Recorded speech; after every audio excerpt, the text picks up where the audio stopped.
Hello students, welcome back once again.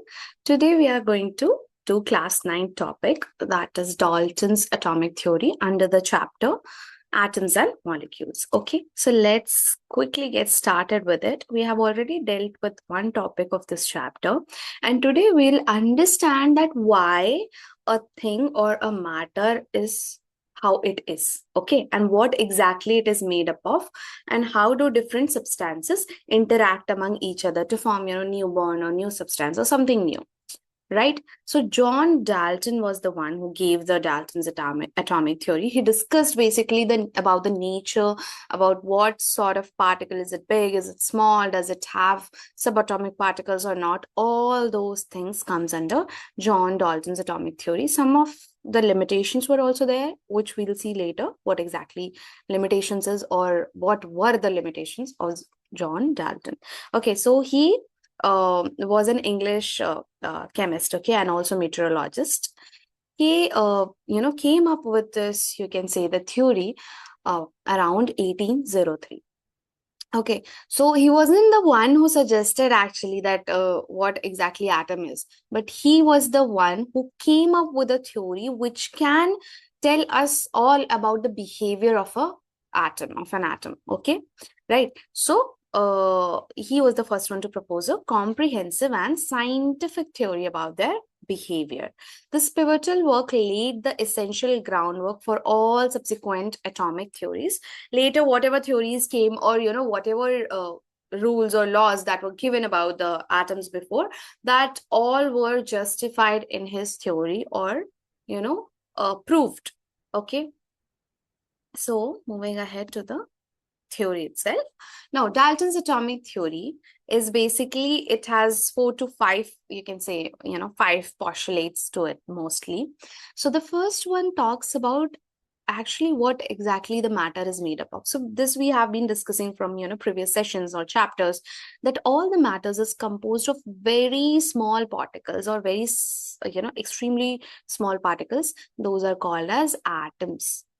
Okay, and we have discussed again and again that atom is indivisible or indestructible. That's what Dalton's thinking or theory was, that beyond atom there is nothing. If we destroy, we'll get nothing. But the thing is that atom is also made up of protons, neutrons, and electrons, right? So that is something which can be a limitation, that Dalton could not go beyond this. He could not, actually tell that there are subatomic particles, or inside atom what exactly is there. So that could be a limitation. But for now, if somebody asks us, or if there is a question that what exactly Dalton's atomic theory states, then you'll have to say that atoms are indivisible, okay, according to his perspective. Now, atoms of a given element are identical in size, mass, and other properties. This we have discussed, right? For example, H, hydrogen, oxygen, or carbon, nitrogen. All these elements are identical. I mean, suppose we are taking H, okay? So, of water, let's say. Okay, of water we are taking H, and we are taking H from somewhere else, CH4. So this H, if we take atom of H from here, H atom, and from here also we are taking one H atom, we are taking it out, okay? So we'll see the size, the mass, and other properties of hydrogen would stay the same, okay? So that is something we need to. For example, we humans, we tend to react or stay different in different places. With friends, we are somebody else, they'll know it as us as a very chill person. Maybe with family, we are serious, or maybe we are chill with family, but with friends we have a serious personality. So we end up changing personalities for different scenarios or cases or places, right? But with elements, they do not end up changing their properties. Okay, it stays the same, always same and similar. Okay, the mass, the size, everything will remain similar. Now coming to atoms of different elements differ in size, mass, and other properties. Okay, so you can take an example, maybe whatever you have, or let's say if you go to school, okay, your geometry box, your bags, your everything will be different from your friends. right? So that's how you can consider it, that atoms of different elements, right? You are coming from different families, different, like, yeah, basically families you are coming from. So everybody is different, right? So similarly, each element is also different. HCO, like I said. So each element will be having its own qualities, own properties, own mass, own size, right? You all friends are different among each other, right? Your size is different, your mass is different, your height is different, right? Your hair, color, eye, everything, the other properties, right? Your behavior towards some situation or something is different. You react completely different. So that is how atoms of different elements would also be. Of same element, it will be identical. Of different element, it will be different. Now, atoms cannot be created or destroyed. That means you cannot create or destroy an atom, like we discussed earlier in the previous session, right? Even if a chemical reaction is happening, it will stay the same. Like if A atom is there and B atom is there, so maybe they'll bond together, or maybe they'll break and form some other bond, but the atom will not be broken. The bonds between the atoms will be broken, but the atoms itself won't break. For example, let me give you an example again to explain this thing, okay? So let's say you have 10 rupees, okay? And your friend has 10 rupees, 20 rupees, okay? And you want to buy something. So this is a chemical reaction. Consider it in that way, okay? So now it will combine together as 30 rupees, right? And you are paying whatever you are buying, you are paying 30 rupees for it. Now, for example, let's say you have 10 rupees again and your friend has 20 rupees. But you have to buy something of 5 rupees, okay? And you gave your friend the other 5 rupees. So they could, or he or she could, anybody, whosoever is your friend, okay? So they can basically buy something of 15 rupees, right? So the value stays same. Here also in sum total, it's 30, right? And here also if you'll total, sorry, one second. This should be 15, okay? So 30 rupees, right? So here atoms, the value of the nodes are not getting destroyed, right? It will stay the same. Even if you keep it into pieces, still it will be the same, okay? Now they are simply rearranged. Like here we rearrange the nodes, okay? That was my bad. We did it, right? So there was some other example in my head, right? So this is how we do it. So even if it is rearranged, at the end of the day, you will be getting, equal amount of product which was there earlier in the reactant, same amount, right? Okay, let me just quickly erase all this. Okay, atoms of different elements combine in simple whole number ratio to form chemical compounds. This we have again discussed this, right? So atoms of different elements combine in whole number. It can't be, half hydrogen will react with half oxygen or something like that. No, it will combine in whole numbers, 2 atoms of hydrogen reacting with 1 oxygen atom. Okay, so always this is 1. If it is nothing is written here, this would be 1, but we don't write this. Okay, so whole numbers. Okay, right. So Dalton's atomic theory is basically, it explains the consistent composition of any compound. Why is it there? Okay, that phenomena. So for example, water, if we take these drawings are not so good, the images. So hydrogen for water will make like this, and for carbon dioxide we'll make something like this. So these are the actual structure.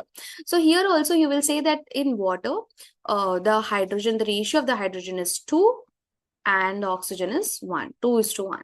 But here the carbon dioxide, you will see that CO2. So 1 carbon atom is combined together with 2 oxygen atom to form the carbon dioxide. Okay, correct? Right? So I hope this is clear. So this is how a compound is formed. That means a compound will be having always the fixed number, whole number ratio, and that too fixed. Okay, you can't change it. You can't make H3O and say, ma'am, this could also be water, but it's found in, C. No, that's not true. That won't be correct according to the science. Okay. So the significance, why Dalton's theory is important. It is important because Dalton's idea that atoms can never be created nor be destroyed. This again I have explained you, right? That atoms are not being,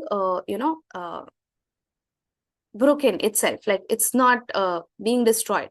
So what happens, atom will rearrange, like suppose this hydrogen, a lot of hydrogen atoms are there, and 4 hydrogen atoms are there, okay, and 2 oxygen atom is there, O and O. So what is happening here, actually on deeper level, hydrogen is just rearranging itself with, let's say, oxygen, and then again the other 2 hydrogen are also rearranging itself, oxygen, to form water. Okay, now the property of water can be different from the property of hydrogen and oxygen combining together, but the mass will remain same. Okay, so that is what it says, that if atoms cannot be destroyed, then how the mass will be lost, right? Because all the mass is concentrated into the nucleus of the atom, right? The proton and the neutron combining together, they are forming the mass, right? Not exactly, but yeah. So they are there. The mass of the neutron is usually negligible in some cases. That we'll see in our classes, or no, in depth. Okay, so atoms are neither created nor destroyed. Now, if that is not possible, so this explains that the total mass of reactant will always be equal to the total mass of the product of in a chemical change or chemical reaction, you can say. Okay, now Dalton also end up explaining the law which was there for constant proportion. How he did it, basically the concept that atoms combine in a fixed whole number ratio explains why a given chemical compound always contains its component elements in fixed proportion. Okay, so if they are going to be in fixed whole numbers in a proper ratio, so their proportion will also be always similar. Okay, it won't change all the time. So this is why, or this is how Dalton's atomic theory actually ended up, emphasizing or explaining more about the laws, okay, which were given before them. Now, limitations of Dalton's theory I was talking about. So limitation is something that means that wasn't, expressed there or shown there when the theory was given. So for example, here you can see that Dalton said that atoms are not divisible at all, but it is actually, it has some subparticles which we know, protons, neutrons, and electrons, right? Internal particles. So you can again see that this is, if this is an atom, in the nucleus there will be proton and neutron, and here outside revolving would be electron. In different shells, more shells could be there, okay? More electrons could be there, like that, right? So again, Dalton couldn't explain that because he came up with a very good idea, but then again he had limitations, maybe because of, there was no modern equipments to look through an atom, or maybe several different reasons. Maybe he couldn't think through that. So that happens. Every theory will be having its own limitations, okay, because they couldn't able to do those things. And then because of that, new theories come, new scientists come to explain something which wasn't explained before, okay. Now, atoms of different elements can have similar mass. So he said that atoms of different elements will be having different masses, okay. But now comes the part of isotopes and isobars, okay. So for mass, what happens? We say that different atoms, okay, different atoms, let's say any atom, these two will be having different masses. But isobars are some, atoms of different elements with same mass number. This challenge, we will discuss about this later in our sessions. So this challenged the idea of Dalton's theory, which states that atoms of different elements are going to have different mass only. They can't have same mass, okay? Now, atoms of same element can differ. So, like the existence of isotopes means basically atoms of same element with different number of neutron and hence different masses. For example, hydrogen itself can have H1, H2, H3. Hydrogen, deuterium, you might have heard and you might not have, so we'll discuss again later. Carbon can also have carbon 12 and carbon 14. So these are isotopes, okay? That means carbon can exist in the form of C12, having 12 mass, right? And also 14.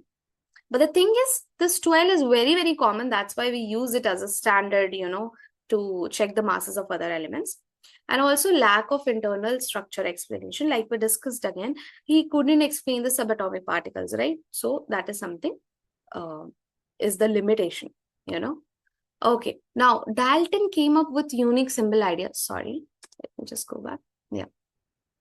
Dalton came up with unique ideas. Okay, so he said that hydrogen could be mentioned like this in a symbol. Okay, like this, a circle with a dot. Oxygen could just be a circle. Okay, carbon could be a dotted circle like this. Okay, and hydrogen, sorry, water could be H and O.